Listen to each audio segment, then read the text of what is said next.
Hai sahabat-sahabat channel Sabar Talks. Bayangkan, di saat tubuhmu lemah, terbaring di rumah sakit menanti uluran tangan seorang suami, ternyata ia justru memilih berada di sisi wanita lain yang sedang melahirkan. Hati mana yang tak hancur? Jiwa mana yang tak terguncang?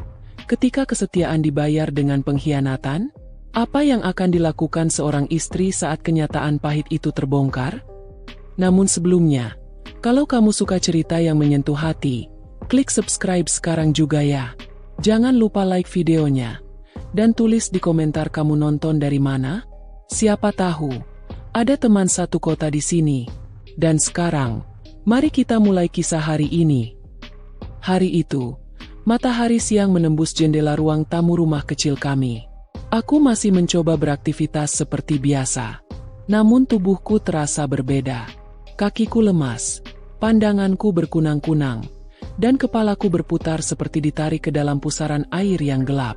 Aku mengira hanya kelelahan, sebab semalam aku masih membereskan cucian, menyiapkan bekal, dan memastikan rumah dalam keadaan rapi untuk menyambut pagi. Tapi rasa lelah ini tidak wajar. Setiap langkah terasa berat. Nafasku pendek-pendek, seolah paru-paruku menolak bekerja sama. Keringat dingin mengalir deras meski kipas angin di ruang keluarga terus berputar. Aku mencoba berdiri, namun tubuhku terhuyung dan nyaris jatuh. Untung saja ada meja yang bisa kujadikan sandaran. Sejak beberapa minggu lalu aku memang sering merasa tidak enak badan. Kadang pusing, kadang perut seperti melilit. Tapi aku memilih diam. Aku tak ingin merepotkan suamiku, Andi. Ia selalu sibuk dengan pekerjaannya. Pulang larut malam, seringkali dengan alasan rapat atau lembur. Aku berusaha mengerti, sebab bagaimanapun aku percaya, dia bekerja keras demi keluarganya. Namun hari itu, tubuhku benar-benar tak sanggup lagi. Tiba-tiba pandangan menggelap, dan aku tak ingat apa-apa. Yang terakhir kuingat hanyalah suara gelas jatuh dan pecah di lantai. Sebelum kesadaranku lenyap, aku terbangun dengan suara bip-bip mesin monitor di sekelilingku. Mataku perlahan terbuka, cahaya putih menyilaukan. Aroma antiseptik menusuk hidungku.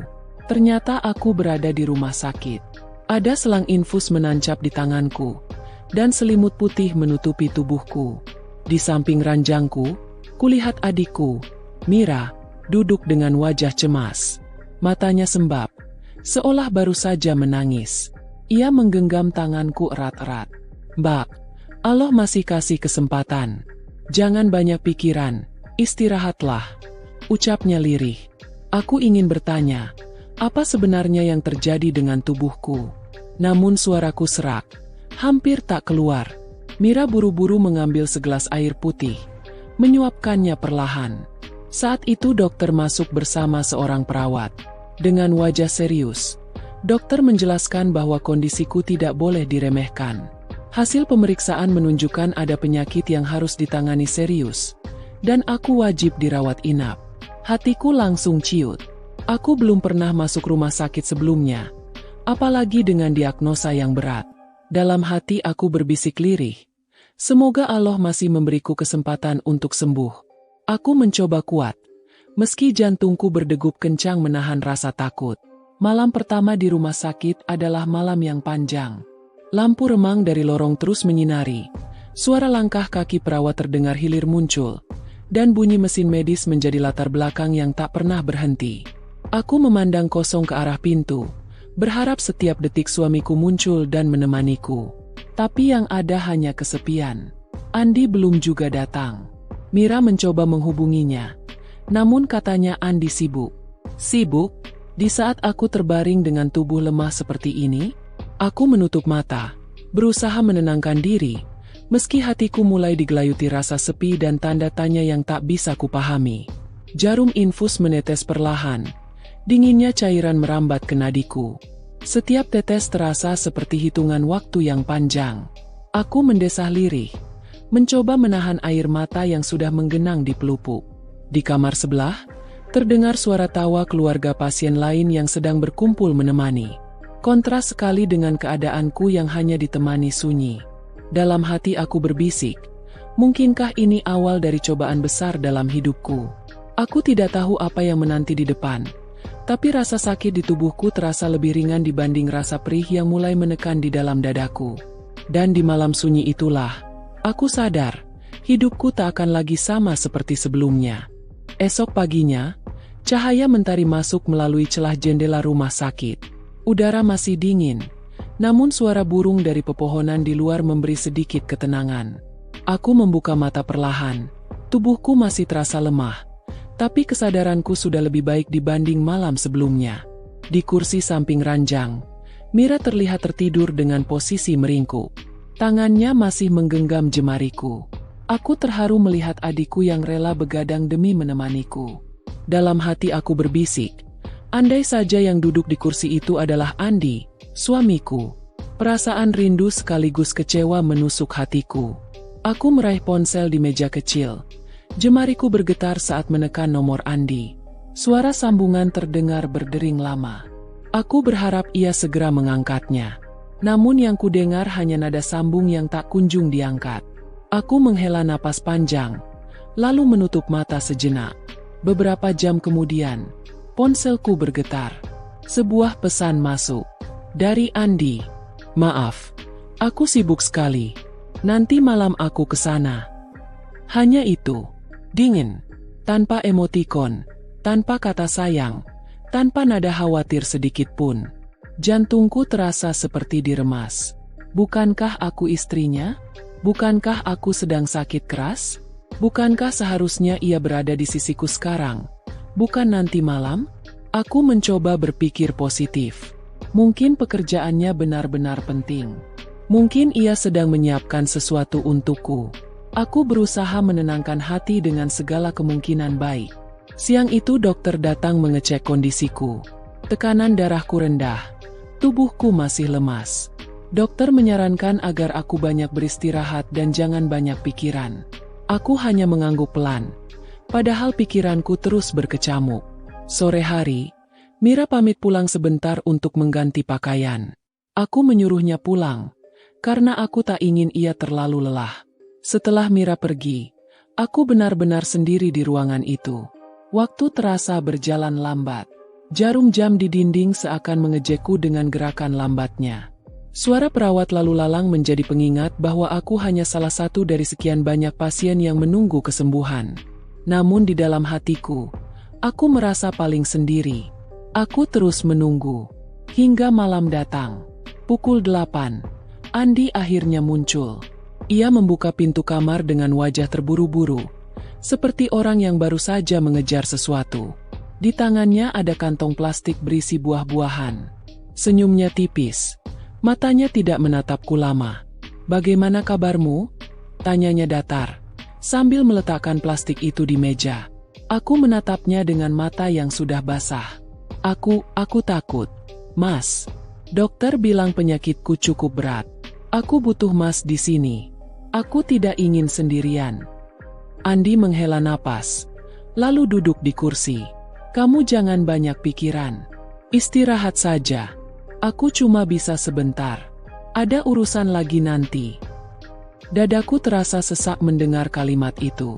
Aku ingin berteriak, ingin memeluknya erat, tapi tubuhku terlalu lemah. Aku hanya menatapnya dengan tatapan penuh luka. "Urusan apa yang lebih penting dari aku, Mas? Aku ini istrimu. Aku sedang sakit." Andi terdiam sejenak, lalu mengusap wajahnya. "Aku nggak bisa cerita sekarang. Pokoknya ada hal yang harus aku temani." Kalimatnya menggantung. Hatiku berdegup kencang. Ada rasa curiga yang tiba-tiba menyelinap. Namun aku menahan diri. Aku tidak mau ribut di saat kondisiku seperti ini. Andi hanya duduk sebentar. Lalu ia berdiri. "Aku pamit ya. Besok aku mampir lagi kalau sempat." Aku tertegun. Baru saja ia datang. Kini sudah hendak pergi. Aku ingin menahannya. Tapi lidahku keluh. Air mataku jatuh begitu saja, membasahi bantal putih. Aku menatap punggungnya yang semakin menjauh. Meninggalkan ruangan. Meninggalkan aku sendirian lagi. Setelah pintu tertutup, aku menutup wajahku dengan kedua tangan. Tangis pecah tanpa bisa kutahan. Di luar sana mungkin ada alasan yang tidak ku ketahui. Namun di dalam hati kecilku, aku merasa sedang kehilangan sesuatu yang sangat berharga, kehangatan seorang suami. Malam itu kembali terasa panjang. Aku menatap langit-langit putih kamar, mencoba mencari jawaban. Apakah ini cobaan rumah tangga? Atau tanda bahwa aku akan menghadapi sesuatu yang lebih besar? Hari-hari berikutnya berjalan hampir sama. Aku di rumah sakit, berjuang dengan sakitku, ditemani Mira yang setia. Andi datang hanya sebentar, dengan alasan sibuk. Setiap kali kutatap matanya, selalu ada gelisah yang disembunyikan. Ia jarang menatapku lama, seolah ada rahasia yang berusaha ia simpan rapat-rapat. Aku mulai merasa ada yang tidak beres. Suatu sore, saat Mira sedang membetulkan selimutku, ia menatapku hati-hati. "Mbak, aku boleh jujur?" Aku mengangguk pelan. "Apa, Ra?" Mira menunduk. Lalu suaranya lirih. Aku pernah lihat Mas Andi di rumah sakit lain. Dia bersama seorang wanita. Wanita itu hamil besar, dan kelihatannya sudah mau melahirkan. Mas Andi menggandeng tangannya. Darahku seperti berhenti mengalir. Kata-kata Mira menusuk jantungku. Tubuhku kaku, keringat dingin membasahi pelipis. Aku tidak bisa langsung percaya, tapi kata-kata itu terdengar terlalu nyata untuk disebut kebetulan. "Ra, kamu jangan sembarangan bicara." Suaraku bergetar. Mira menatapku dengan mata berkaca-kaca.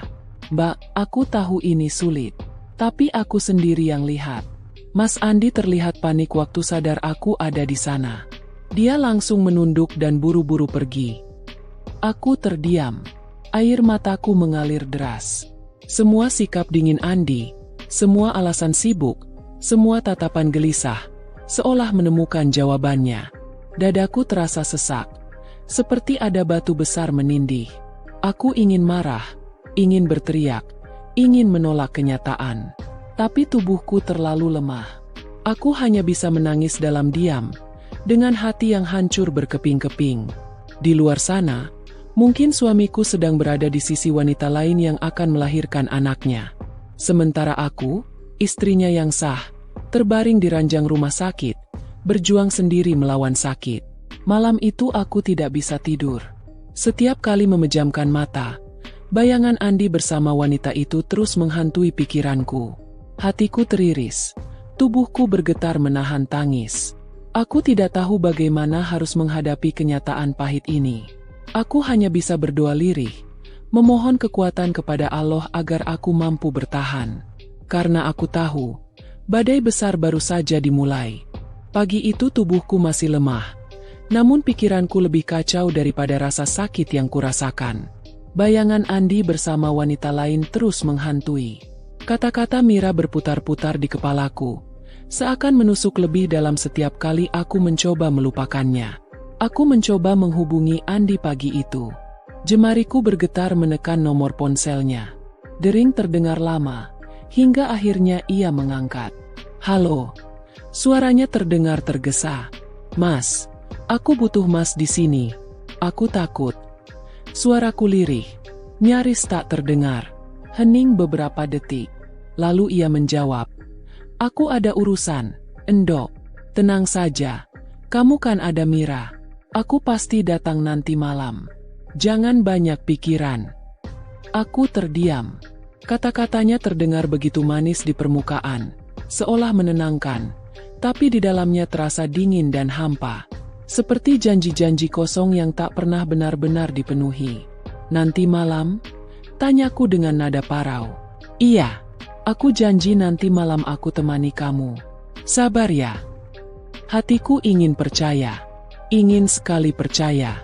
Aku menutup mata, berusaha meyakinkan diri bahwa suamiku masih peduli, masih menyayangiku. Namun, rasa curiga yang ditanamkan kenyataan semalam tetap menggerogoti.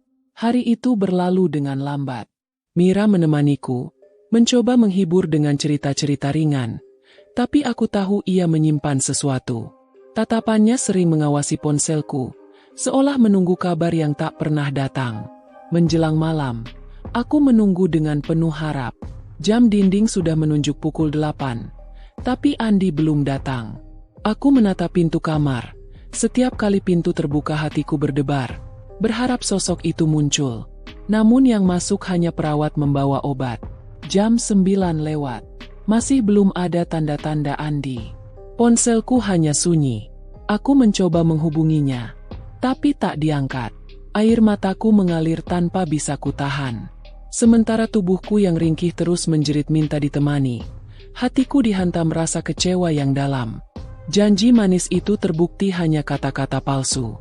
Hingga hampir tengah malam, ponselku akhirnya bergetar.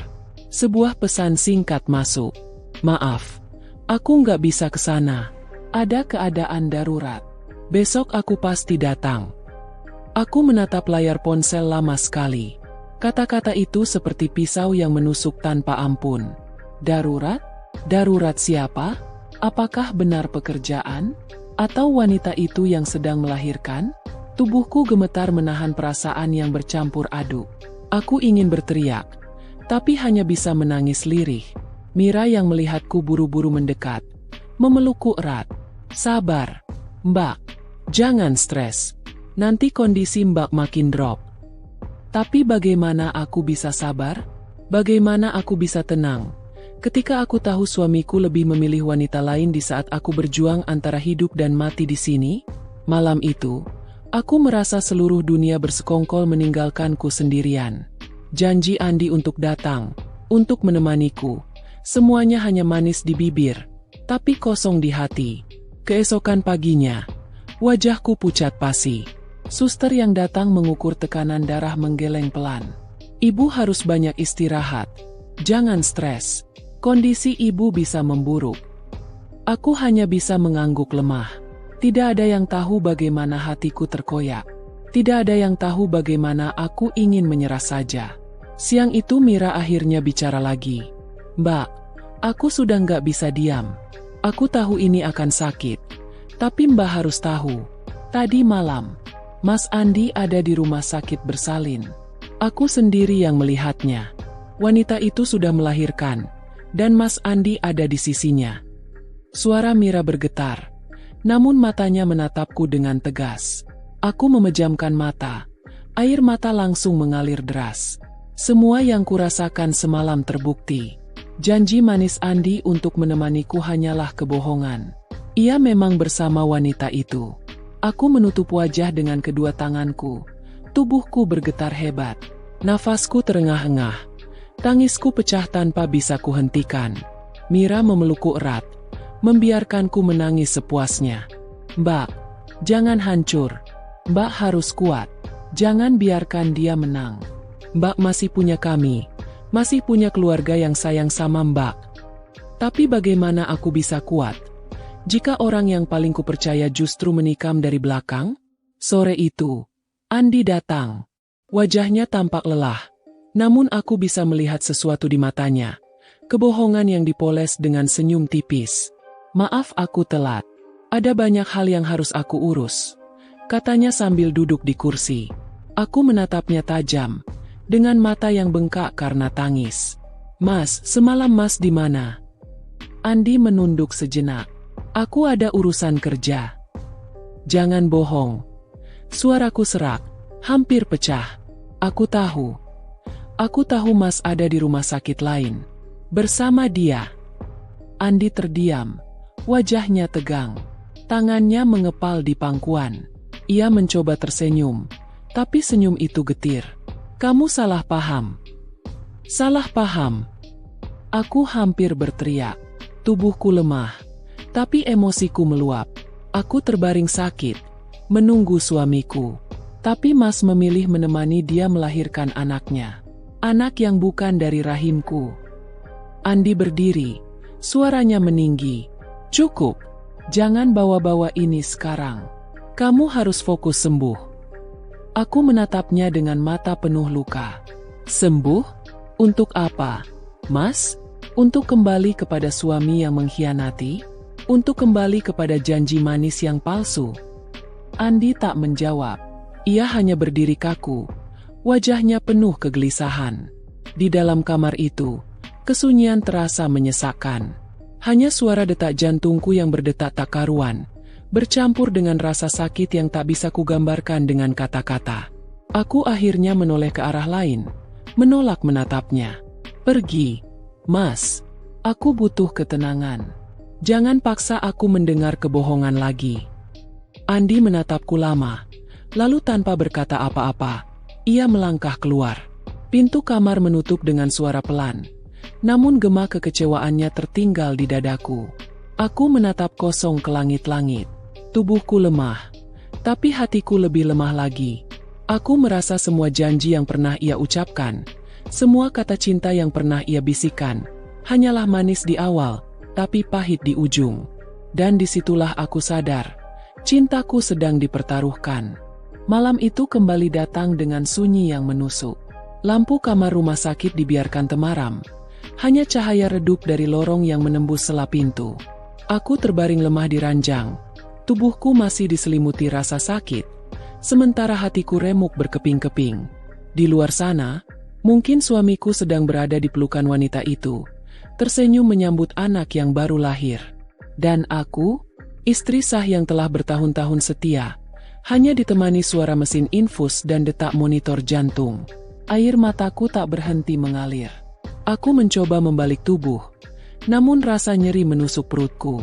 Aku menggertakkan gigi, menahan rintih yang nyaris pecah dari bibirku. Luka di tubuh bisa diobati, tapi luka di hati ini entah kapan akan sembuh. Jam menunjuk pukul 11 malam. Mira sudah tertidur di kursi samping, kelelahan setelah seharian mengurusku. Aku menatap wajahnya, ada rasa haru yang mendalam. Seandainya aku tidak punya adik seperti Mira, mungkin aku sudah menyerah sejak lama. Aku menutup mata, berharap bisa terlelap, tapi pikiran tak mau berhenti. Ingatan tentang Andi memenuhi kepalaku. Wajahnya ketika pertama kali melamarku, janji-janji manis saat kami membangun rumah bersama, semua kata cinta yang dulu membuatku percaya ia adalah rumahku. Kini semua itu terasa seperti sandiwara murahan. Suara bayi menangis dari kamar sebelah membuat dadaku semakin sesak. Tangisan itu seperti pengingat bahwa di suatu tempat, Andi sedang merayakan kehidupan baru bersama wanita lain. Aku menutup telinga dengan bantal, namun suara itu tetap menembus, menusuk jantungku yang sudah robek. Malam itu aku tidak tidur. Aku hanya menatap kosong ke langit-langit. Air mata terus menetes tanpa henti. Keesokan paginya, tubuhku terasa lebih lemah. Dokter yang memeriksa terlihat cemas. Ibu harus lebih tenang. Stres bisa memperburuk kondisi penyakit. Tolong jaga pikiran. Jangan terlalu banyak tekanan emosi. Aku hanya bisa mengangguk. Bagaimana aku bisa tenang kalau setiap kali kupejamkan mata yang muncul adalah pengkhianatan suamiku? Siang itu, Mira pamit sebentar untuk pulang, mengambil beberapa perlengkapan. Aku sendirian lagi di kamar. Sunyi itu kembali melingkupiku, membuatku merasa seperti manusia paling tak berharga di dunia. Aku menatap ponsel di meja, berharap ada pesan dari Andi. Tapi layar itu tetap kosong. Tidak ada kata-kata sayang, tidak ada kabar, tidak ada perhatian. Menjelang sore, pintu kamar terbuka. Aku berharap itu Andi, namun ternyata seorang perawat masuk membawa obat. Aku tersenyum tipis, mencoba menyembunyikan rasa kecewa. Setelah perawat keluar, aku kembali terbenam dalam sunyi. Aku mulai berpikir, apakah aku ini hanya beban baginya? Apakah sakitku membuatnya semakin mantap memilih wanita itu? Pertanyaan-pertanyaan itu menusuk, tapi aku tak bisa menghentikannya. Malam kembali datang. Kali ini lebih sunyi, lebih menusuk, lebih dingin. Aku menatap keluar jendela. Lampu jalan di kejauhan berkelip samar. Aku membayangkan Andi sedang berada di sana, tertawa bersama wanita itu, menyentuh bayinya dengan penuh kebanggaan. Sementara aku, tubuhku semakin rapuh, hatiku semakin hancur. Tiba-tiba pintu kamar terbuka. Aku menoleh cepat, berharap itu Andi. Tapi bukan. Itu Mira, dengan wajah lelah tapi penuh kasih. Ia membawa termos kecil berisi air hangat. "Mbak, aku pulang terlambat. Maaf, tadi ada urusan rumah." Aku tersenyum pahit. "Nggak apa-apa, Rah, justru aku berterima kasih. Kalau nggak ada kamu, mungkin aku sudah nggak kuat. Mira duduk di sampingku, menggenggam tanganku. Mbak, jangan bilang begitu. Mbak harus kuat. Mbak lebih berharga dari yang Mbak pikirkan. Aku menatapnya. Air mataku kembali mengalir.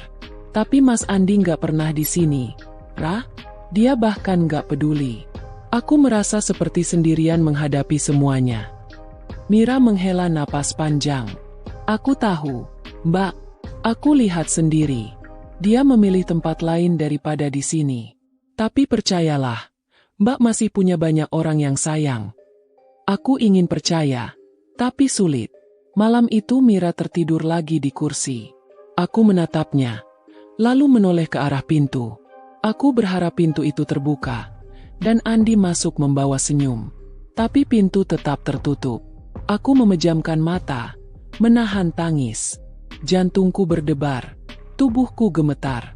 Aku merasa seperti orang yang sedang menunggu sesuatu yang tak akan pernah datang. Jam terus berputar. Tengah malam lewat, Andi tetap tidak muncul. Aku menatap jam dinding dengan mata sembab. Janji-janji Andi hanyalah kebohongan. Kata-kata manisnya tak lebih dari racun yang membuatku semakin hancur. Aku meraih ponsel, menulis pesan dengan tangan bergetar. Mas, kalau memang aku bukan prioritasmu lagi, jangan beri aku janji palsu. Aku lebih baik sendiri daripada terus menunggu yang tak pasti. Pesan itu kukirim. Aku menatap layar lama sekali, berharap ada balasan. Tapi tidak ada. Malam itu aku merasa benar-benar sendirian. Bukan hanya secara fisik, tapi juga secara batin. Dan aku tahu, malam-malam seperti ini akan terus datang. Selama aku masih berharap pada janji manis yang tak pernah ditepati. Aku menutup mata. Air mataku membasahi bantal. Hatiku berbisik lirih. Allah, beri aku kekuatan. Karena aku tidak tahu sampai kapan aku bisa bertahan. Pagi datang. Tapi rasanya tak membawa terang bagiku. Tubuhku masih lemah. Wajahku pucat. Dan mataku bengkak karena terlalu sering menangis. Suster yang masuk hanya bisa menghela napas saat melihat kondisiku. Ibu harus makan banyak. Jangan terlalu sering menangis. Air mata tidak akan membuat sakit ibu hilang. Aku hanya tersenyum tipis. Mereka tidak tahu luka yang kupikul bukan hanya penyakit, tapi juga pengkhianatan. Mira datang membawa bubur hangat dari luar. Ia tersenyum, mencoba menyembunyikan rasa khawatir. Mbak, ayo makan dulu. Kalau Mbak nggak makan, gimana bisa sembuh? Aku mengangguk lemah. Sendok bubur itu terasa hambar di lidahku. Makanan tidak lagi memberi rasa, karena hati sudah kehilangan selera. Siang itu, ponsel Mira berdering. Ia buru-buru keluar kamar untuk menjawab. Aku tidak menaruh curiga. Aku hanya kembali menatap jendela. Pikiranku melayang entah kemana. Tak lama kemudian, Mira kembali dengan wajah gusar. Ia menatapku lama, seolah ingin bicara tapi takut menyakitiku. Aku menegakkan tubuhku, mencoba menatap balik dengan sisa tenaga. Ra, ada apa? Wajahmu kok tegang begitu? Tanyaku pelan. Mira menggigit bibirnya. Ia ragu-ragu, lalu duduk di tepi ranjangku. Mbak, aku harus jujur. Tadi aku ditelepon temanku yang kerja di rumah sakit bersalin. Dia bilang semalam Mas Andi ada di sana. Dia menemani seorang wanita melahirkan. Dan wanita itu bukan hanya orang asing. Dia sudah lama jadi bahan omongan di lingkungan kita. Jantungku berdegup kencang. Aku tahu siapa yang dimaksud. Seorang wanita yang dulu sering kulihat bertingkah manja di depan Andi, tapi selalu kutepis dengan prasangka baik. Aku selalu percaya pada suamiku. Percaya ia tidak akan menyeleweng. Air mataku langsung jatuh. Jadi benar, Ra? Selama ini aku bukan hal terpenting dalam hidupnya. Aku hanya istri yang ditinggalkan di saat sakit. Mira memelukku erat. Mbak, aku tahu ini berat, tapi Mbak harus lihat kenyataan. Lebih baik Mbak tahu sekarang daripada terus dibohongi. Aku terisak. Tubuhku bergetar hebat. Semua janji Andi, semua alasan sibuknya, Semua pesan singkat yang dingin semuanya terjawab di sini. Bukan karena pekerjaan, bukan karena urusan kantor, tapi karena ia sibuk menemani wanita lain melahirkan anaknya. Sore itu, pintu kamar terbuka. Andi masuk dengan wajah letih. Ia membawa buah tangan lagi, seolah-olah itu cukup untuk menutupi semua kebohongan. Aku menatapnya tajam dengan mata sembab. Mas, aku tidak butuh buah. Aku butuh kejujuran. Andi terdiam sejenak, lalu duduk di kursi. Aku di sini sekarang. Itu yang penting, kan? Jangan mengelak. Mas, aku tahu semalam Mas ada di rumah sakit bersalin. Mas menemani dia, kan? Suaraku bergetar, tapi penuh tekanan. Andi terkejut. Wajahnya tegang. Matanya berputar gelisah. Siapa yang bilang?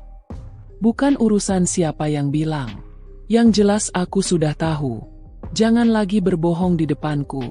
Mas, aku ini istrimu. Aku berhak tahu kebenaran. Andi menghela napas panjang. Ia menunduk, lalu mengusap wajahnya. Baiklah, aku tidak bisa lagi menutupi. Ya, aku memang di sana. Aku menemani dia melahirkan. Darahku terasa berhenti mengalir. Walau sudah kuduga, mendengarnya langsung dari mulutnya adalah pukulan yang lebih menyakitkan. Kenapa, Mas? Tanyaku lirih. Kenapa di saat aku sakit, Mas justru memilih dia? Apa aku sudah tidak berarti lagi? Andi menunduk lama, lalu berkata pelan. Aku salah. Endok. Aku hilaf. Semua terjadi begitu saja. Aku tidak bermaksud melukaimu. Aku tertawa pahit di sela tangis. Tidak bermaksud? Mas berselingkuh. Mas membuat anak dengan dia. Mas memilih menemani dia melahirkan daripada aku yang terbaring sakit. Lalu bilang tidak bermaksud? Janji-janji yang Mas ucapkan dulu, ternyata semuanya palsu. Andi berdiri. Wajahnya dipenuhi rasa bersalah. Aku minta maaf. Aku bingung harus bagaimana. Aku tidak bisa meninggalkan dia begitu saja di saat melahirkan. Aku menatapnya dengan mata penuh luka. Tapi Mas bisa meninggalkan aku, istri sahmu, yang sedang bertarung antara hidup dan mati. Di mana hati nurani Mas? Hening. Suara monitor jantung berdetak lebih cepat, mencerminkan hatiku yang kacau. Andi tidak menjawab. Ia hanya berdiri kaku, terjebak antara dua dunia yang ia ciptakan sendiri. Aku menutup wajah dengan kedua tangan. Tangisku pecah lagi. Semua kepedihan menumpuk. Semua harapan runtuh. Andi akhirnya melangkah mendekat, mencoba menyentuh tanganku. Tapi aku menepisnya. Jangan sentuh aku, Mas. Aku muak dengan semua kebohongan ini. Suara dalam kamar itu pecah oleh isakan. Mira yang berdiri di sudut menatap kami dengan mata berkaca-kaca. Ia ingin bicara, tapi memilih diam. Andi akhirnya mundur. Wajahnya muram. Ia berjalan ke arah pintu. Sebelum keluar, ia menoleh sebentar. Aku tetap akan menjaga kamu. Aku tidak akan meninggalkanmu. Aku menatapnya tajam. Menjaga? Dengan cara apa? Dengan janji manis yang palsu. Andi tidak menjawab. Ia keluar, meninggalkan kamar dengan pintu yang tertutup rapat. Aku kembali terbaring, tubuhku gemetar. Air mata terus mengalir. Malam itu aku sadar. Semua kebenaran akhirnya terungkap. Andi memang memilih wanita itu. Dan aku hanya istri sah yang ditinggalkan. Malam itu terasa begitu panjang. Lampu redup di sudut kamar rumah sakit seperti menjadi saksi bisu betapa hancurnya diriku. Seluruh tubuhku terasa sakit, bukan hanya karena penyakit yang menggerogoti, tapi juga karena luka di hatiku yang jauh lebih dalam. Aku menatap langit-langit putih yang dingin. Air mata jatuh tanpa bisa kucegah. Bagaimana mungkin aku bisa menerima kenyataan bahwa suami yang selama ini kupuja, yang selalu kusebut dalam doa, ternyata tega membagi cintanya dengan wanita lain. Hidupku seperti kehilangan arah. Nafas terasa sesak. Aku ingin berteriak, ingin marah, tapi tubuhku terlalu lemah. Yang bisa kulakukan hanyalah menangis dalam diam. Mira duduk di kursi, Tak lepas dari pandanganku. Ia mencoba kuat di depanku, tapi matanya ikut basah. Mbak, sabar ya. Semua akan ada jalannya. Aku menoleh padanya. Suaraku lirih. Ra, aku ini apa? Aku ini siapa? Kenapa aku harus menerima sakit di badan, tapi juga harus menerima sakit di hati? Mira memelukku. Mbak, jangan bilang begitu. Mbak tetap istri sah. Mbak tetap perempuan yang kuat. Jangan biarkan mereka membuat Mbak hancur. Pelukan itu menenangkan, tapi tidak menghapus perih yang sudah terlanjur merasuk. Hari berganti, luka itu semakin menganga. Andi datang lagi keesokan sore, tapi wajahnya tetap dingin. Ia membawa buah dan beberapa kebutuhan. Ia duduk sebentar, bertanya basa-basi, lalu pamit pergi. Aku menatap kepergiannya dengan hati teriris. Masihkah aku ada di hatinya? Atau aku hanya kewajiban yang harus ia tunaikan? Bisikku lirih. Malam itu, aku memutuskan sesuatu. Aku tidak bisa terus begini. Aku harus mencari tahu sejauh mana hubungan mereka. Aku ingin tahu kebenaran yang sesungguhnya. Besok paginya, saat Andi datang, aku berpura-pura tidur. Aku mendengar jelas nada notifikasi ponselnya. Ia buru-buru menjawab pesan itu dengan suara yang ditekan. Tapi aku menangkap samar kalimatnya. Aku datang nanti. Sabar ya, jangan khawatir. Aku urus semua. Aku tahu itu bukan untukku. Hatiku kembali diremas.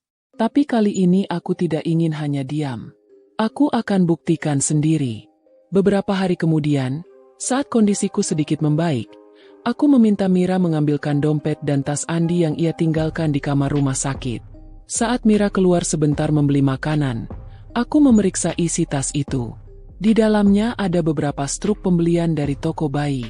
Susu formula, popok, bahkan mainan kecil. Bukti-bukti itu menampar wajahku lebih keras daripada tamparan fisik manapun. Andi sudah benar-benar hidup di dua dunia. Saat Mira kembali, aku menunjukkan bukti itu padanya.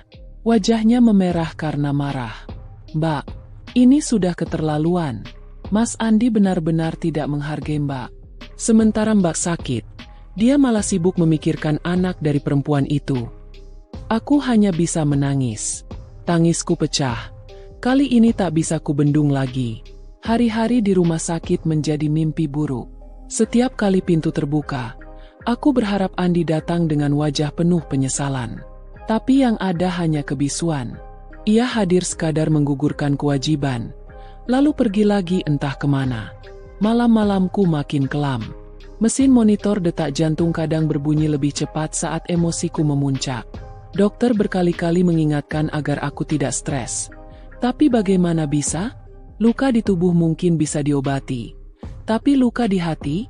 Sampai suatu malam, aku mendengar suara lirih Mira berbicara di telepon. Aku nggak tahan lihat Mbak kayak gini. Dia butuh ketegasan, bukan janji kosong. Kalau terus dibiarkan, penyakitnya bisa tambah parah. Aku tahu Mira berbicara dengan ayah kami di kampung. Ia sengaja tak bicara langsung padaku agar aku tidak tambah sakit. Tapi aku mendengar semuanya. Esoknya, Mira duduk di sisiku dengan wajah serius. Mbak, aku ingin tanya, kalau Mas Andi tidak berubah, apa Mbak siap mengambil langkah tegas? Aku terdiam. Kata-kata itu menusuk dalam. Hatiku ingin berkata iya, tapi mulutku keluh. Bagaimanapun, Andi adalah suamiku. Lelaki yang dulu kucintai sepenuh hati. Lelaki yang bersamaku dari awal aku membangun rumah tangga ini. Air mataku jatuh lagi. Ra, aku tidak tahu. Aku takut. Aku masih berharap dia kembali padaku. Tapi, aku juga sudah tidak sanggup menahan sakit ini. Mira menggenggam tanganku. Mbak harus kuat. Jangan biarkan Mbak hancur hanya karena pengkhianatan. Hari itu, aku merasa semakin rapuh. Luka di hatiku makin dalam, dan aku tidak tahu apakah aku bisa keluar dari kegelapan ini. Malam berikutnya, aku mendengar kabar yang membuat tubuhku seakan membeku. Dari obrolan para suster di lorong, ku dengar nama suamiku disebut. Mereka membicarakan seorang pria yang menemani wanita muda melahirkan, Dan pria itu tak lain adalah Andi. Mereka tak tahu aku istrinya. Mereka hanya bergosip tanpa sadar aku mendengar. Dadaku sesak. Ternyata bukan hanya aku yang tahu. Dunia luar pun sudah mulai membicarakan. Aku menutup wajah dengan bantal, menjerit tanpa suara. Luka ini sudah terlalu dalam. Luka yang menganga. Dan aku tidak tahu apakah aku sanggup menjahitnya kembali. Namun justru dari luka itu, sesuatu dalam diriku mulai tumbuh. Bukan lagi air mata, bukan lagi rasa pasrah, tapi api. Api yang selama ini terkubur di bawah kesabaran seorang istri, mulai menyala di dalam dadaku. Aku sudah terlalu lama diam. Terlalu lama menelan kepedihan tanpa perlawanan. Malam itu aku berjanji pada diriku sendiri, tidak akan ada lagi air mata sia-sia. Jika Andi berani mempermainkan aku, maka aku pun harus berani melawan. Keesokan paginya, saat Andi datang, aku tidak lagi berbaring lemah. Dengan sisa tenaga, aku duduk tegak di ranjang, menatapnya lurus dengan mata yang basah tapi penuh api. Andi, suaraku parau namun tegas. Kamu pikir aku tidak tahu semua yang kamu sembunyikan? Semua orang sudah mulai bicara. Nama kita jadi bahan gunjingan. Kamu tega. Andi terlihat kaget. Tangannya yang membawa kantong buah hampir terlepas. Siapa yang bilang? Kamu dengar dari siapa? Aku tersenyum miris. Tak perlu siapa-siapa. Aku sudah cukup bukti. Struk belanja popok, susu, bahkan gosip di lorong rumah sakit. Kamu kira aku buta? Andi langsung pucat. Ia meletakkan kantong buah itu di meja tanpa berani menatapku. Aku hanya berusaha bertanggung jawab. Aku salah, aku hilaf. Tapi aku tidak bisa membiarkan dia sendirian melahirkan. Aku menghela napas panjang, menahan rasa ingin menampar wajahnya. Dan kamu bisa membiarkan aku sendirian di rumah sakit ini? Aku, istri sahmu. Aku, perempuan yang sudah berkorban banyak untukmu. Andi akhirnya menatapku. Wajahnya campuran antara marah dan bingung. Aku tidak pernah berniat meninggalkanmu. Tapi kamu sudah melakukannya, Andi. Suaraku meninggi, membuat Mira yang duduk di sudut kamar menatap kami dengan cemas. Kamu mungkin masih di sini secara fisik, tapi hatimu sudah pergi. Pergi padanya. Andi menggeram, berjalan mondar-mandir. Aku terjebak. Aku tidak bisa memilih. Aku tidak mau kamu sakit, tapi aku juga tidak bisa membiarkan dia dan anakku. Anakku. Kata itu menusuk telingaku seperti pisau tajam. Aku gemetar. Tanganku mengepal di atas selimut. Kamu sebut anak itu di depan aku? Di depan istrimu yang sah? Andi terdiam. Tapi diamnya justru membenarkan segalanya. Aku tidak kuat lagi. Aku menarik selang infus dari tanganku dengan gerakan kasar. Darah mengalir sedikit. Mira berteriak panik. Tapi aku tidak peduli. Aku berdiri dengan sisa tenaga. Tubuhku goyah. Tapi mataku tetap menatap Andi dengan bara. Andi, kalau kamu pikir aku akan terus diam, kamu salah besar. Aku akan pastikan kamu menyesal sudah mengkhianatiku. Kamu pikir aku tak punya daya? Aku masih punya sesuatu yang selama ini menopangmu. ATMMU. Dan mulai hari ini, jangan harap kamu bisa menggunakannya sesuka hati. Andi tersentak. Wajahnya berubah panik. Apa maksudmu? Aku tersenyum getir. Semua rekening, semua kartu ATM yang selama ini kamu pakai, masih atas namaku. Ingat, aku yang pegang semua akses itu. Dan malam tadi, aku sudah ambil keputusan. Aku bekukan semuanya. Andi, tidak ada lagi sepeser pun uang yang bisa kamu tarik. Mira menatapku dengan campuran kaget dan bangga. Andi langsung mendekat. Wajahnya memerah. Kamu gila. Bagaimana aku bisa hidup tanpa uang itu? Aku menatapnya tajam. Bertahanlah di pelukan pelakor itu. Lihat, apakah cintanya cukup untuk menghidupimu tanpa uangku? Andi terdiam. Rahangnya mengeras. Tangannya mengepal. Kamu keterlaluan. Aku mendekat. Suaraku pelan tapi penuh tekanan. Tidak. Andi, kamu yang keterlaluan. Kamu sudah hancurkan rumah tangga kita. Dan sekarang aku hanya mengambil kembali hakku. Ini bukan keterlaluan. Ini keadilan. Mira segera berdiri di antara kami. Sudah cukup.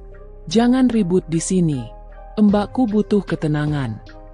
Tapi aku tahu, ini baru awal. Api dalam diriku sudah terlanjur menyala. Aku tidak akan padam begitu saja. Andi keluar dengan wajah murka. Pintu kamar terbanting keras.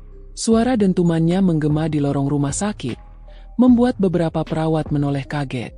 Aku terjatuh kembali ke ranjang. Tubuhku gemetar.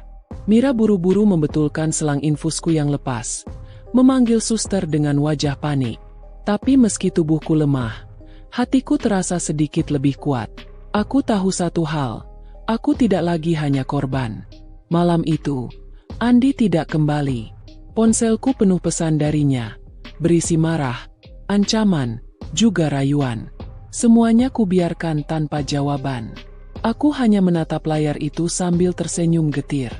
Rasakan, Andi. Rasakan bagaimana rasanya kehilangan sesuatu yang penting bagimu. Sama seperti aku kehilangan hatimu. Keesokan harinya, Mira membawakan kabar. Mbak, orang-orang sudah mulai tahu. Ada yang lihat Mas Andi mondar-mandir di rumah sakit bersalin. Ada yang cerita kalau dia belanja perlengkapan bayi. Nama kita jadi bahan gosip. Aku menghela napas. Biar saja. Kalau mereka mau bicara, silakan. Aku tidak bisa lagi menyembunyikan aib ini. Justru biar mereka tahu siapa Andi sebenarnya. Mira mengangguk. Tapi Mbak harus siap. Gosip ini bisa makin besar. Aku menatapnya dengan mata sembab.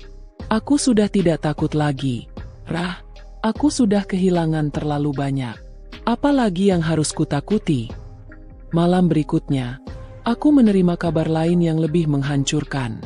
Dari pesan singkat seorang teman lama, aku tahu Andi sudah pindah sementara ke rumah wanita itu. Ia beralasan ingin menjaga bayi yang baru lahir. Tanganku gemetar saat membaca pesan itu.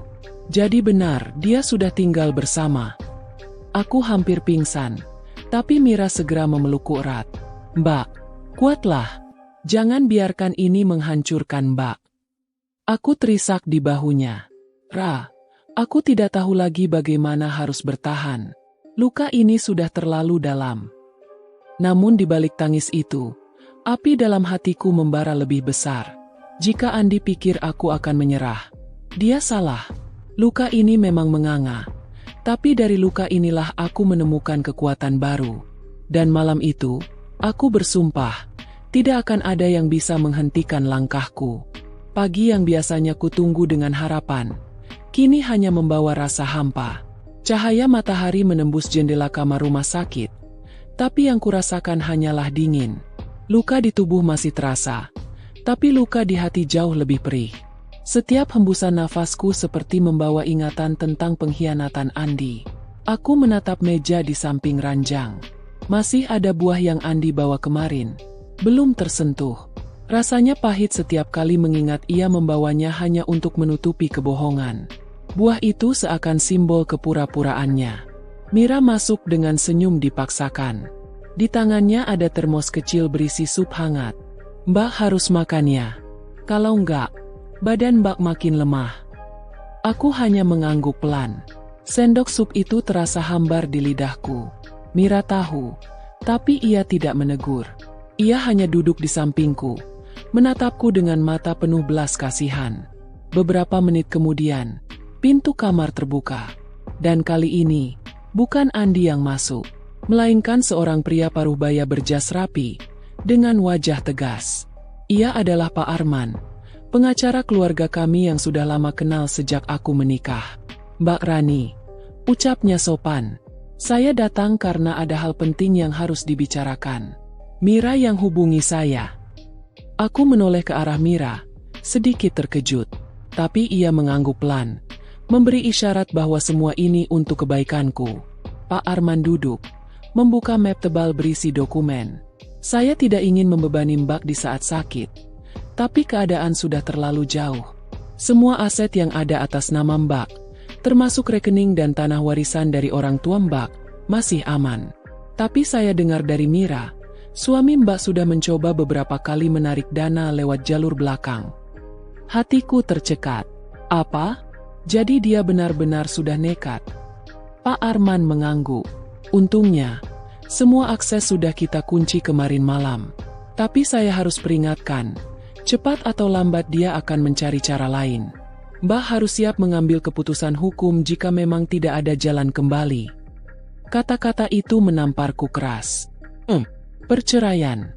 Hal yang dulu tak pernah kubayangkan, kini mulai menjadi kenyataan yang mengintai.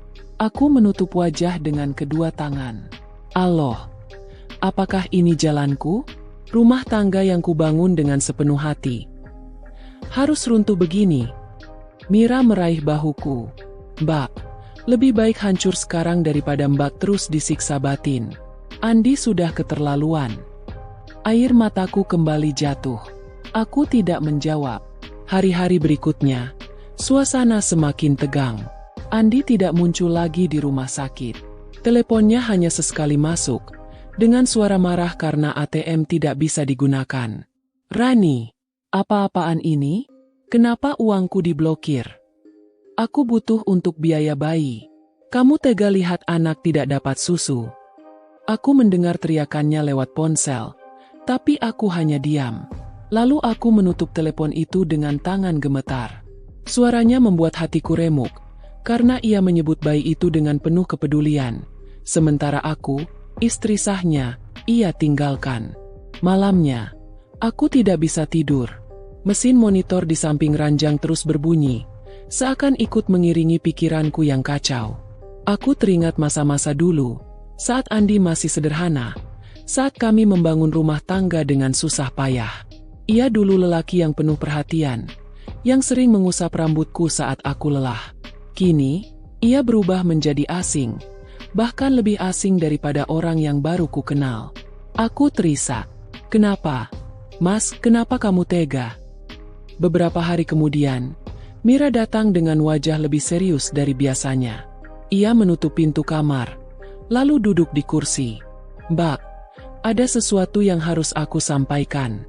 Tapi Mbak harus siap. Aku menatapnya dengan jantung berdebar. Apalagi, Ra? Mira menggenggam tanganku erat. Aku dapat kabar dari teman.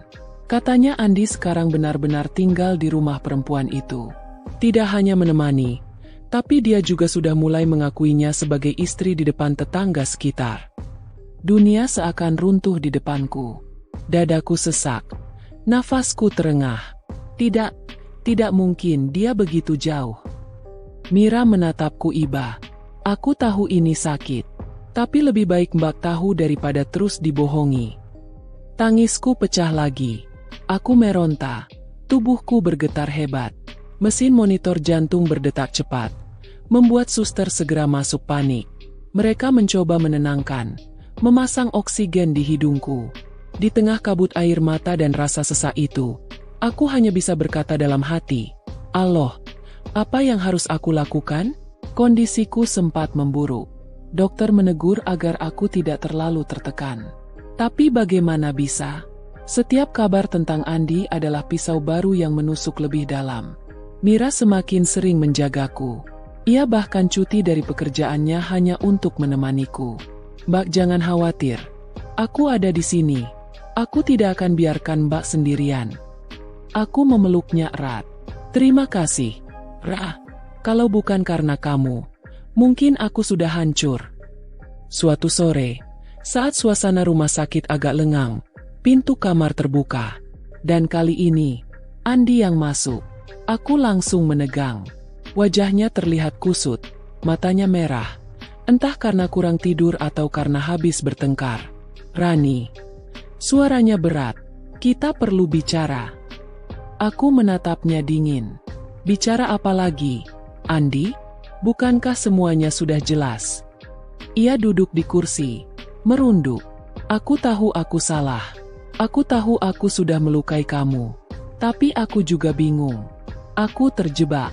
Aku tidak bisa meninggalkan dia, karena dia punya anakku. Tapi aku juga tidak mau kehilangan kamu. Aku tertawa pahit di sela tangis. Kamu kira aku benda? Bisa kamu bagi-bagi seenaknya? Satu kaki di sini, satu kaki di sana. Andi mengangkat wajahnya. Matanya berkilat. Aku hanya minta waktu. Jangan bebani aku dengan semua ini sekaligus. Aku berdiri goyah. Tubuhku masih lemah. Tapi aku tidak peduli. Kamu sudah ambil waktuku bertahun-tahun, Andi. Dan hasilnya? Pengkhianatan. Andi berdiri juga. Wajahnya mendekat. Aku tetap suamimu. Kamu tidak bisa seenaknya membekukan semua uang itu. Aku menatapnya dengan mata basah tapi penuh api. Oh, bisa, Andi. Dan aku sudah melakukannya. Mulai hari ini, kamu akan merasakan bagaimana rasanya kehilangan sesuatu yang kamu butuhkan. Sama seperti aku kehilangan dirimu. Andi terdiam. Rahangnya mengeras. Ia ingin bicara. Tapi Mira tiba-tiba berdiri di antara kami. Cukup, Mas Andi. Jangan berani lagi bikin Mbak tambah sakit. Kalau Mas masih punya hati, tinggalkan ruangan ini sekarang. Andi menatap Mira tajam. Lalu kembali menatapku. Baik, kalau itu maumu. Tapi ingat, Rani, kamu tidak bisa selamanya melawanku. Ia keluar. Pintu tertutup keras. Aku terjatuh di kursi. Tubuhku gemetar. Mira segera memelukku. Mbak, tenanglah. Semua akan ada jalan. Tapi aku tahu, ini bukan sekadar jalan. Ini adalah kehancuran yang nyata. Rumah tangga yang dulu kubangun dengan cinta, kini hanya puing-puing yang berserakan. Malam itu, aku kembali menangis tanpa henti. Luka di hatiku sudah tak lagi bisa kusembunyikan. Aku sadar, ini bukan lagi sekadar perselisihan. Ini adalah titik di mana rumah tanggaku runtuh. Aku hanya bisa berbisik lirih dalam doa. Allah, kuatkan aku, karena aku tidak sanggup lagi. Dan di tengah keheningan malam rumah sakit itu, aku tahu, aku sudah kehilangan segalanya. Namun, justru dari kehilangan itulah lahir sebuah tekad. Aku tidak akan lagi menjadi perempuan lemah yang hanya menangisi nasib. Jika rumah tangga ini memang sudah hancur, maka aku akan berdiri dari reruntuhannya. Aku akan bangkit, dan Andi akan merasakan pahitnya pengkhianatan yang ia tebarkan. Pagi itu, ketika perawat masuk mengganti cairan infus, aku menatap keluar jendela. Langit cerah, burung-burung beterbangan bebas. Ada rasa getir di dadaku. Bebas, kata itu terngiang, seakan mengejekku yang masih terikat dalam belenggu batin. Mira datang dengan map coklat di tangannya. Ia menutup pintu, lalu duduk di tepi ranjang. Mbak, aku sudah bicara lagi dengan Pak Arman. Semua dokumen sudah siap. Tinggal Mbak yang tentukan, mau dibawa ke pengadilan atau tidak. Aku menelan ludah. Membawa Andi ke pengadilan berarti membuka perang besar. Bukan hanya tentang pernikahan kami, tapi juga soal harta, nama baik, dan masa depan. Apa aku kuat, Ra? Suaraku lirih. Mira menggenggam tanganku erat. Mbak sudah terlalu lama kuat menahan sakit. Sekarang saatnya kuat untuk melawan. Kata-katanya menyalakan bara di dadaku. Ya, melawan. Kata itu terasa asing sekaligus mendebarkan. Beberapa hari kemudian, aku sudah cukup sehat untuk keluar dari rumah sakit. Mira menemaniku pulang ke rumah. Rasanya asing kembali ke tempat yang dulu penuh kenangan bersama Andi. Foto pernikahan masih tergantung di dinding. Senyum kami berdua terpampang besar, seakan mengejek kenyataan pahit sekarang. Aku berdiri lama di depan foto itu. Senyum ini palsu, Ra. Semuanya sudah mati. Mira memegang lenganku. Kalau begitu, waktunya Mbak hidup lagi. Dengan cara baru. Aku mengangguk. Dan malam itu, setelah sekian lama aku diam, aku mulai menulis sesuatu di buku catatan. Daftar panjang kesalahan Andi, bukti-bukti yang aku kumpulkan, dan strategi yang perlahan mulai terbentuk di kepalaku. Aku bukan hanya akan menuntut cerai. Aku akan memastikan Andi kehilangan semua yang ia perjuangkan dari hasil pengkhianatan. Hari pertama aku keluar rumah, Aku ditemani Mira ke kantor Pak Arman. Suasana ruangannya dingin. Dinding penuh rak berisi buku hukum.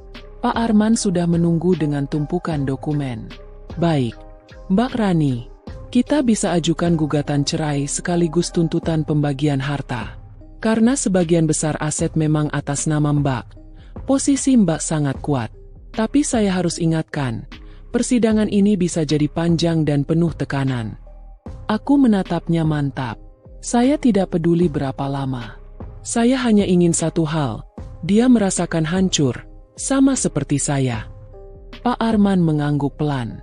Kalau begitu, kita mulai prosesnya. Tanganku bergetar saat menandatangani surat kuasa. Pena itu terasa berat, seolah membawa semua kenangan pahit yang akhirnya kututup dengan satu goresan. Beberapa hari setelah gugatan diajukan, Andi akhirnya datang lagi. Bukan ke rumah sakit, tapi langsung ke rumah. Aku sedang duduk di ruang tamu bersama Mira, ketika suara mobilnya terdengar di luar. Pintu dibanting keras. Langkah kaki terburu-buru masuk. Lalu Andi berdiri di hadapan kami dengan wajah merah padam. Rani, apa maksudmu menggugat aku? Kau sudah gila. Aku berdiri, meski tubuhku masih lemah. Aku hanya menuntut keadilan. Andi, kamu yang sudah menghancurkan rumah tangga ini. Dia menunjukku dengan telunjuk gemetar. Aku masih suamimu. Kamu tidak berhak membuat aku jatuh miskin. Aku menatapnya tajam. Dan kamu tidak berhak mempermainkan aku, lalu hidup enak dengan perempuan lain menggunakan uangku. Mira berdiri di sampingku. Wajahnya penuh amarah. Mas Andi, sudah cukup. Mbak Rani bukan boneka yang bisa Mas injak seenaknya. Kalau Mas berani mengancam, aku sendiri yang akan berdiri di pengadilan melawan Mas. Andi menatap Mira dengan sinis, lalu kembali padaku. Baiklah, kalau itu yang kau mau, Rani. Tapi jangan menyesal. Kau buka perang, aku akan lawan sampai akhir. Ia pergi dengan langkah keras, meninggalkan aroma kemarahan yang menusuk udara.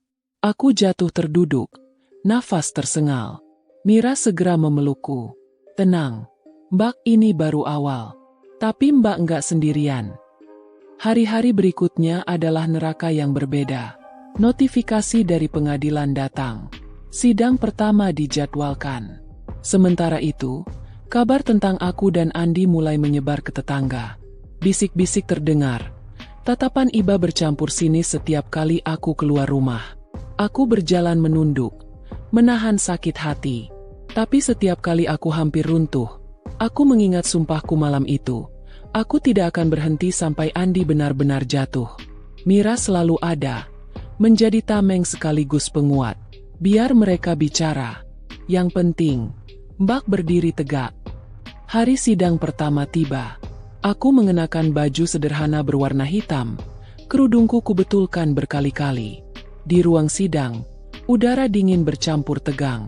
Andi duduk di seberangku, dengan tatapan penuh kebencian. Di sampingnya ada seorang pengacara muda, wajahnya arogan. Hakim membuka persidangan. Suara palu diketuk, membuat dadaku bergetar. Pak Arman berdiri, menyampaikan gugatan dengan tenang. Ia membacakan bukti-bukti perselingkuhan, foto-foto, rekaman percakapan, bahkan bukti transaksi keuangan yang menunjukkan Andi menggunakan uangku untuk wanita lain. Aku menunduk. Air mataku jatuh. Mendengar semua itu dibacakan di ruang sidang membuat luka lama terbuka lebar. Tapi aku harus kuat. Andi tiba-tiba berdiri, berteriak. Itu semua fitnah. Rani hanya ingin menjatuhkanku. Dia iri karena aku punya kehidupan baru. Hakim mengetuk palu, menegur. Tapi suara Andi tetap menggema di telingaku, menambah bara di hatiku. Aku mendongak, menatapnya lurus. Aku tidak iri, Andi. Aku hanya ingin kau merasakan pahitnya kehilangan, sama seperti aku kehilangan dirimu. Ruangan hening sesaat. Andi terdiam. Wajahnya memerah karena amarah yang tak bisa ia sembunyikan. Sidang demi sidang berlangsung, masing-masing penuh tegang. Setiap kali aku pulang, tubuhku lelah, tapi tekadku semakin membara. Aku mulai melihat Andi semakin terdesak. Harta yang ia banggakan perlahan lepas dari genggamannya. Perempuan itu, yang dulu ia bela mati-matian, mulai terlihat goyah. Kabarnya, ia mulai mengeluh karena uang Andi makin menipis. Aku mendengar kabar itu dari Mira dengan senyum getir. Lihat, Mbak, karma mulai berjalan. Kita tinggal menunggu dia benar-benar jatuh. Aku hanya terdiam. Ada rasa puas, tapi juga luka yang belum sembuh. Balas dendam ini bukan hanya soal harta, tapi juga soal harga diriku yang pernah diinjak. Dan aku tahu, perang ini masih jauh dari selesai. Hari demi hari, kabar tentang Andi semakin banyak sampai ke telingaku. Mira yang selalu bergerak cepat, rajin mengabarkan setiap gosip baru yang beredar. Andi semakin terpojok. Orang-orang mulai melihatnya bukan lagi sebagai sosok suami teladan, melainkan lelaki yang tega menghancurkan keluarganya sendiri demi perempuan lain. Aku duduk di ruang tamu rumahku, menatap kosong ke arah jendela. Di luar, suara anak-anak kecil berlari sambil tertawa. Suara yang dulu selalu membuatku bahagia, kini terasa asing. Namun kali ini, aku tidak larut dalam kesedihan. Aku hanya menunggu waktu ketika harga diri Andi benar-benar runtuh di depan mataku. Suatu sore, ketika aku sedang memandangi berkas-berkas sidang, Mira datang dengan wajah penuh semangat. Mbak harus dengar ini, katanya dengan nada berbisik meski hanya ada kami berdua di rumah. Aku menoleh, penasaran. Ada apa lagi, Ra? Mira duduk di sebelahku, matanya berbinar. Tadi aku dengar dari temanku yang kerja di toko grosir. Katanya Andi datang ke sana, tapi dia tidak bisa bayar belanjaan. Kartunya ditolak. Aku mengangkat alis. Ditolak? Mira mengangguk cepat. Iya, katanya. Dia sampai panik. Coba beberapa kartu, tapi semuanya gagal. Orang-orang di kasir melihat, bahkan mulai bisik-bisik. Bayangkan, Andi yang dulu sombong, yang suka pamer uang, sekarang dipermalukan di depan umum. Aku terdiam sejenak, lalu senyum tipis muncul di wajahku. Ada rasa puas yang merayap pelan di dadaku. Akhirnya, dia mulai merasakan. Mira menepuk bahuku. Ini baru permulaan, Mbak. Kejatuhan itu pasti makin besar. Dan benar saja, kabar buruk untuk Andi datang bertubi-tubi. Kontrakan tempat perempuan itu tinggal sudah menunggak. Uang tabungan yang selama ini ia sembunyikan ternyata sudah habis. Bahkan beberapa kenalannya yang dulu dekat, mulai menjauh karena tidak ingin terseret masalah. Aku hanya mendengar semuanya dengan tenang. Tidak ada lagi air mata. Tidak ada lagi rasa iba. Yang tersisa hanyalah ketenangan dingin yang aneh. Seolah aku sudah menjadi saksi dari drama panjang yang mendekati akhir. Namun ternyata, Andi tidak tinggal diam. Ia mencoba mencari celah untuk membalik keadaan. Malam itu, ponselku berdering. Nomor Andi. Aku menatap layar lama sekali sebelum akhirnya kuangkat. Rani. Suaranya terdengar parau, berbeda dari biasanya. Kita harus bicara. Aku menghela napas. Untuk apa lagi, Andi? Aku butuh bantuanmu, katanya dengan nada yang bergetar. Aku tidak bisa seperti ini terus. Aku tidak punya siapa-siapa lagi. Aku menutup mata. Jantungku berdetak kencang. Bantuan? Setelah semua yang kamu lakukan. Dia terdiam sebentar. Lalu suaranya berubah lirih. Aku salah, Rani. Aku sudah salah besar. Tapi aku mohon, jangan biarkan aku jatuh terlalu dalam. Ada keheningan panjang di antara kami. Untuk pertama kalinya, suara Andi terdengar seperti seorang lelaki yang benar-benar kalah. Aku tidak bisa menjanjikan apa-apa. Andi, jawabku akhirnya. Semua yang terjadi sekarang adalah akibat dari pilihanmu sendiri. Aku menutup telepon itu, meninggalkannya dalam diam. Keesokan harinya, kabar lain datang. Perempuan itu, yang selama ini ia bela mati-matian, ternyata mulai menunjukkan wajah aslinya. Ia menuntut banyak hal pada Andi, mulai dari biaya bayi hingga kebutuhan sehari-hari. Tapi Andi tidak mampu lagi memenuhi semuanya. Pertengkaran mereka sampai terdengar oleh tetangga sekitar. Mira menceritakan semuanya sambil tertawa kecil. Ironis sekali, Mbak. Perempuan yang dulu dipuja, sekarang jadi duri yang menusuk balik. Aku hanya tersenyum getir. Itulah bedanya cinta yang dibangun di atas pengkhianatan. Tidak akan pernah bertahan lama.